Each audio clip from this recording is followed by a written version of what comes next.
कौसल्या सुप्रजा रामपूर्वा सन्ध्या प्रवर्तते उत्तिष्ठ नरशार्दूल कर्तव्यम् दैवमाह्निकम् कौसल्या सुप्रजा रामपूर्वा सन्ध्या प्रवर्तते उत्तिष्ठ नरशार्दूल कर्तव्यम् दैवमाह्निकम् उत्तिष्ठोत्तिष्ठ गोविन्द उत्तिष्ठ गरुडध्वज उत्तिष्ठ कमलाकान्ता त्रैलोक्यम् मङ्गलम् कुरु उत्तिष्ठोत्तिष्ठ गोविन्द उत्तिष्ठ गरुडध्वज उत्तिष्ठ कमलाकान्ता त्रैलोक्यम् मङ्गलम् कुरु मातः समस्त जगताम् मधुकैटभारे वक्षो विहारिणि मनोहर दिव्यमूर्ते श्रीस्वामिनि श्रुत जनप्रियदानशीले श्रीवेङ्कटेश दयिते तव सुप्रभातम्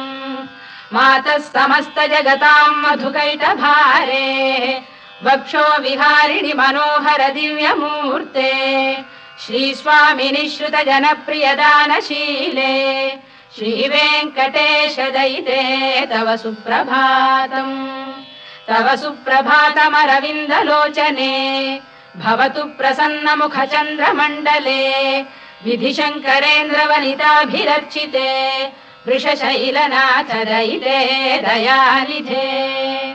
अत्र्यादिसप्तऋषयः समुपास्य सन्ध्याम् आकाशसिन्धुकमलानि मनोहराणि आदाय पादयुगमर्चयितुम् प्रपन्नाः शेषाद्रिशेखर विभो तव सुप्रभातम् पञ्चाननाब्ज भव षण्मुखवासवाद्याः त्रैविक्रमादिचरितम् विबुधास्तु वन्ति भाषापतिः पठति वासरशुद्धिमारात् शेषाद्रिशेखर विभो तव सुप्रभातम् ईषत्प्रफुल्ल सरसीरुहनारिकेलपूगद्रुमादिसुमनोहर पालिकानाम् आवाति मन्दमनिलः सह दिव्यगन्धैः शेषाद्रिशेखर विभो तव सुप्रभातम् उन्मील्य नेत्रयुगमुत्तम पञ्जरस्थाः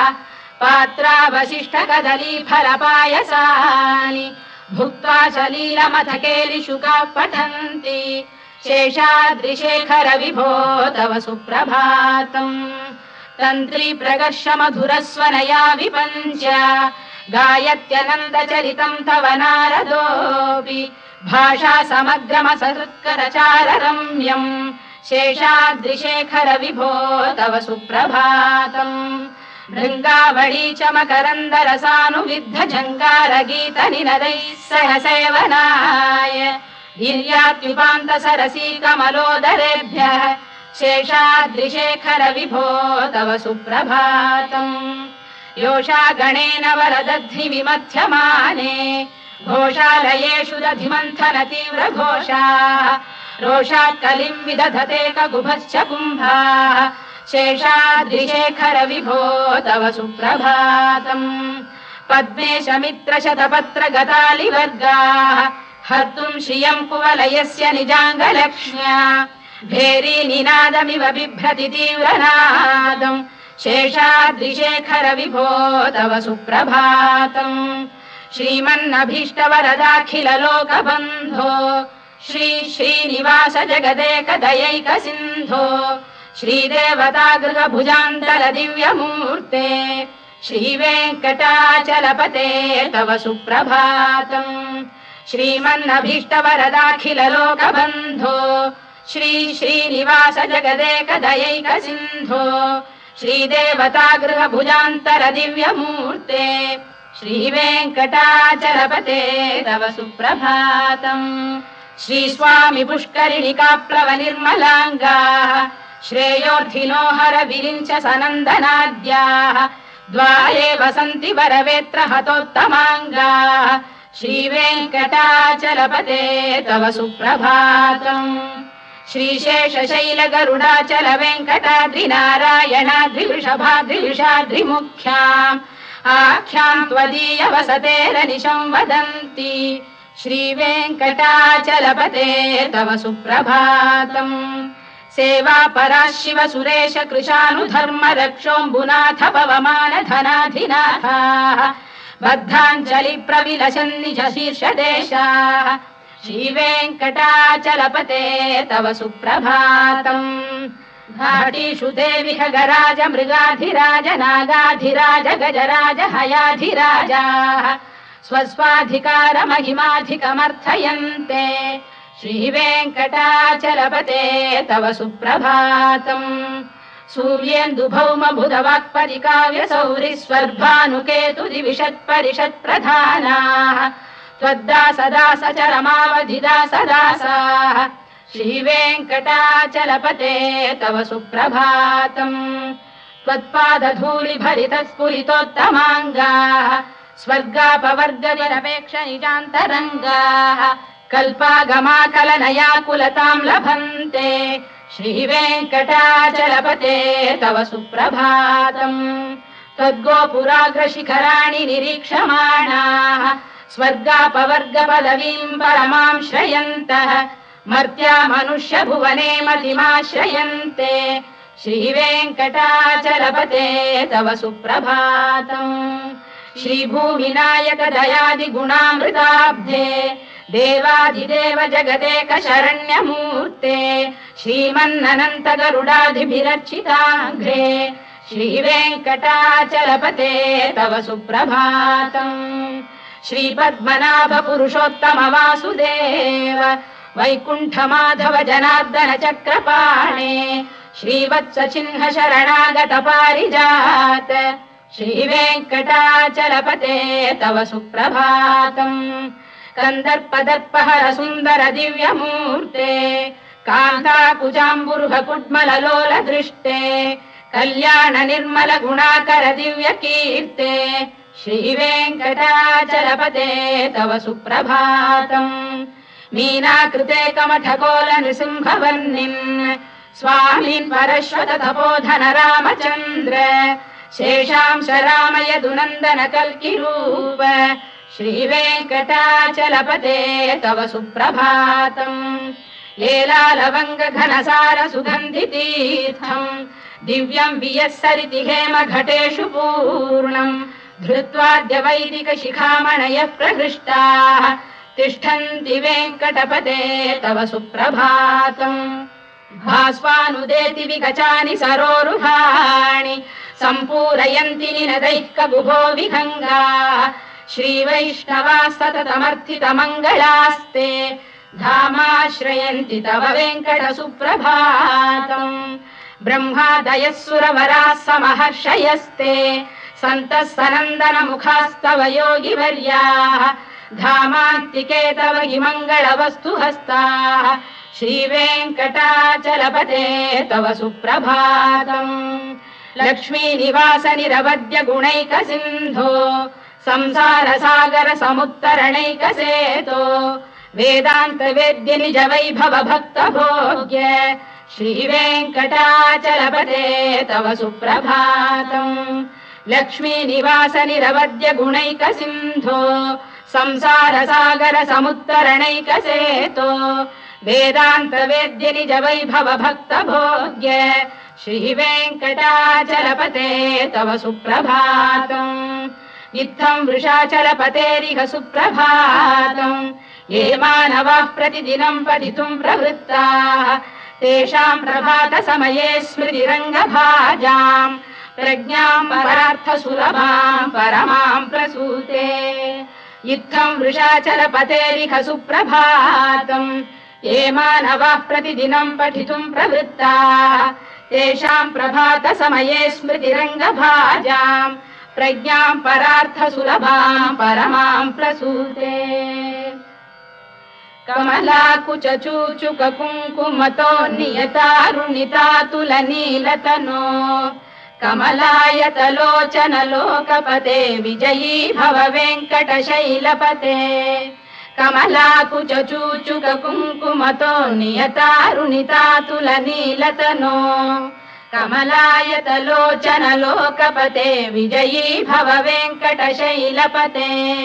सचतुर्मुख षण्मुख पञ्चमुख प्रमुखाखिल दैवतमौलिमणे शरणागतवत्सलसारनिधे परिपालय मां वृषशैलपते अतिवेलतया तव दुर्विषहैरनुवेलकृतैरपराधशतैः भरितं त्वरितं वृषशैलपते परया कृपया परिपाहि हरे अधिवेङ्कटशैलमुदारमतेर्जनदाभिमताधिकदानरतात् परदेवतया गदितान्निगमै कमलादयितान्न परं कलये कलवेणुरवावशगोपवधूशरकोटिवृता स्मरकोटिसमात् प्रतिवल्लविकाभिमतात् सुखदात् वसुदेवसुतान्न परं कलये अभिरामगुणाकरदाशरथे जगदेकधनुर्धर धीरमते रघुनायक राम रमेश विभो वरदो भवदेव दया जलधे अवनीतनया कमनीयकरं रजनीकर चारुमुखाम्बुरुहम् रजनीचर राजतमो मिहिरं महनीयमहं रघुराममये सुमुखं सुहृदं सुलभं सुखदं स्वनुजं च सुखायममोघशरम् अपहाय रघुद्वहमन्यमहं न कथञ्चन कञ्चन जातु भजे विना वेङ्कटेशं ननाथो ननाथ सदा वेङ्कटेशं स्मरामि स्मरामि हरे वेङ्कटेश प्रसीद प्रसीद प्रियं वेङ्कटेश प्रयच्छ प्रयच्छ विना वेङ्कटेशं ननाथो ननाथः सदा वेङ्कटेशं स्मरामि स्मरामि हरे वेङ्कटेश प्रसीद प्रसीद प्रियं वेङ्कटेश प्रयच्छ प्रयच्छ अहं दूरतस्ते पदाम्भोजयुग्म प्रणामेच्छयागत्य सेवां करोमि सकृत्सेवया नित्यसेवा फलं त्वं प्रयच्छ प्रयच्छ प्रभो वेङ्कटेश अज्ञानिना मया दोषानशेषान् विहितान् हरे क्षमस्वत्वं शेषशैलशिखामणे अज्ञानिना मया दोषानशेषान् विहितान् हरे क्षमस्वत्वं शेषशैलशिखामणे ईशानां जगतोऽस्य वेङ्कटपतेर्विष्णोः परां प्रेयसीम् तद्वक्षस्थलनित्यवासरसिकां तत्क्षान्तिसंवर्धिनीम् पद्मालङ्कृतपाणिपल्लवयुगां पद्मासनस्थां श्रियम् वात्सल्यादिगुणोज्ज्वलां भगवतीं वन्दे जगन्मातरम् ईशानां जगतोऽस्य वेङ्कटपतेर्विष्णोः परां प्रेयसीम् तद्वक्षस्थलनित्यवासरसिकां तत्क्षान्तिसंवर्धिनीम् पद्मालङ्कृतपाणिपल्लवयुगां पद्मासनस्थां श्रियम् वात्सल्यादिगुणोज्ज्वलां भगवतीं वन्दे जगन्मातरम् श्रीमन्कृपाजलनिधे कृत सर्वलोक सर्वज्ञ शक्तनत वत्सल सर्वशेषिन् स्वामिन् सुशील सुलभाश्रित पारिजात श्रीवेङ्कटेश चरणौ शरणं प्रपद्ये श्रीमन्कृपाजलनिधे कृत सर्वलोक सर्वज्ञ शक्तनत वत्सल सर्वशेषिन् स्वामिन् सुशील सुलभाश्रित पारिजात श्रीवेङ्कटेश चरणौ शरणं प्रपद्ये आनूपुरार्पित सुजात सुगन्धि पुष्प सौरभ्य सौरभकरौ समसन्निवेशौ सौम्यौ सदानुभवनेऽपि नवानुभाव्यौ श्रीवेङ्कटेश चरणौ शरणं प्रपद्ये सद्यो विकासि समुदित्वर सान्द्र राग सौरभ्य निर्भर सरोरुह साम्यवार्ताम् सम्यक्षु साहस पदेषु विलेखयन्तौ श्रीवेङ्कटेश चरणौ शरणं प्रपद्ये रेखामयध्वज सुधाकलशातपद्रवज्राङ्कुशाम्बुरुह कल्पक शङ्ख चक्रैः भव्यैरलङ्कृत तलौ परतत्त्वचिह्नैः श्रीवेङ्कटेश चरणौ शरणं प्रपद्ये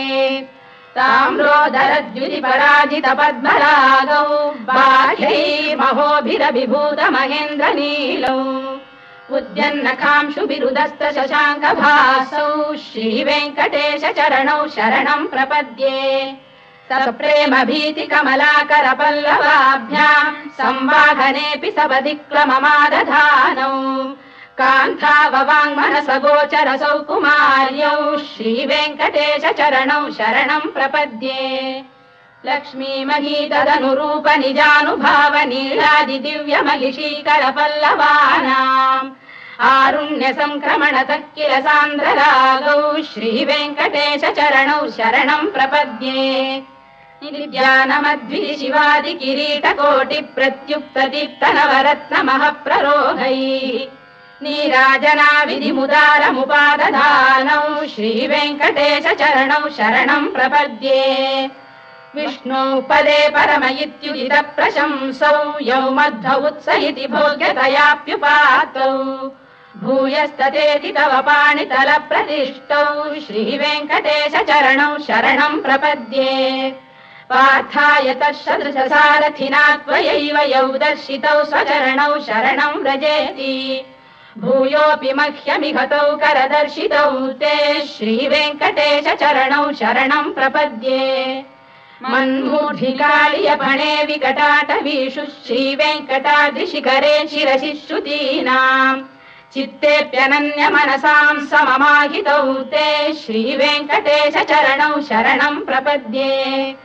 अम्लानघृष्यलवनीतलकीर्ण पुष्पौ श्रीवेङ्कटाद्रिशिखराभरणायमानौ आनन्दिताखिल मनोनयनौ तवैतौ श्रीवेङ्कटेश चरणौ शरणं प्रपद्ये प्रायः प्रपन्न जनता प्रथमावगाह्यौ मातुस्तनाविव शिशोरमृतायमानौ प्राप्तौ परस्पर तुलामतुलान्तरौ ते श्रीवेङ्कटेश चरणौ शरणं प्रपद्ये सत्त्वोत्तरै सतत सेव्य पदाम्बुजेन संसारतारकदयार्द्रदृगञ्चलेन सौम्योपयन्तृमुनिना मम दर्शितौ ते श्रीवेङ्कटेश चरणौ शरणं प्रपद्ये सत्त्वोत्तरै सतत सेव्य पदाम्बुजेन संसारतारकदयार्द्रदृगञ्चलेन सौम्योपयन्तृमुनिना मम दर्शितौ ते श्रीवेङ्कटेश चरणौ शरणं प्रपद्ये श्रीशश्रिया घटिकया त्वदुपाय भावे प्राप्ये त्वयि स्वयमुपेय दया स्फुरन्त्या नित्याश्रिताय निरवद्य गुणाय तुभ्यं श्यां किङ्करो वृषगिरीश न जातु मह्यम् श्रीशश्रिया घटिकया त्वदुपाय भावे प्राप्ये त्वयि स्वयमुपेय दया स्फुरन्त्या नित्याश्रिताय निरवद्य गुणाय तुभ्यं श्यां किङ्करो वृषगिरीश न जातु मह्यम् श्रियकान्ताय कल्याणनिधये निधयेऽर्थिनाम् श्रीवेङ्कटनिवासाय श्रीनिवासाय मङ्गलम् श्रियकान्ताय कल्याणनिधये निधयेऽर्थिनाम् श्रीवेङ्कटनिवासाय श्रीनिवासाय मङ्गलम् लक्ष्मी सविभ्रमालोक सुभ्रू विभ्रम चक्षुषे चक्षुषे सर्वलोकानां वेङ्कटेशाय मङ्गलम् श्रीवेङ्कटाद्रिशृङ्गाग्रमङ्गलाभरणाङ्गये मङ्गलानां निवासाय श्रीनिवासाय मङ्गलम् सर्वावयव सौन्दर्य सम्पदा सर्वचेतसाम् सदा सम्मोहनायास्तु वेङ्कटेशाय मङ्गलम् नित्याय निरवध्याय सत्यानन्द चिदात्मने सर्वान्तरात्मने श्रीमद्वेङ्कटेशाय मङ्गलम् स्वतः सर्वविदे सर्वशक्तये सर्वशेषिणे सुलभाय सुशीलाय वेङ्कटेशाय मङ्गलम् परस्मै ब्रह्मणे पूर्णकामाय परमात्मने प्रयुञ्जे परतत्त्वाय वेङ्कटेशाय मङ्गलम् आकालतत्त्वमश्रान्तमात्मनामनुपश्यताम् अतृप्त्यमृतरूपाय वेङ्कटेशाय मङ्गलम् प्रायस्वचरणौ पुंसाम् शरण्यत्वेन पाणिना कृपया दिशते श्रीमद्वेङ्कटेशाय मङ्गलम् दयामृततरङ्गिण्यास्तरङ्गैरिव शीतलैः अभाङ्गैः सिञ्चते विश्वम् वेङ्कटेशाय मङ्गलम् श्रद्भूषाम्बरहेतीनाम् सुषमावकमूर्तये सर्वार्तिशमनायास्तु वेङ्कटेशाय मङ्गलम् श्रीवैकुण्ठविरक्ताय स्वामी पुष्करिणीतटे रमया रममाणाय वेङ्कटेशाय मङ्गलम् श्रीवैकुण्ठविरक्ताय स्वामी पुष्करिणीतटे रमया रममाणाय वेङ्कटेशाय मङ्गलम् श्रीमत्सुन्दरजामातृमुनिमानसवासिने सर्वलोकनिवासाय श्रीनिवासाय मङ्गलम् मङ्गलाशासनपरैर्मदाचार्य पुरोगमैः सर्वैश्च पूर्वैराचार्यैः सत्कृतायास्तु मङ्गलम्।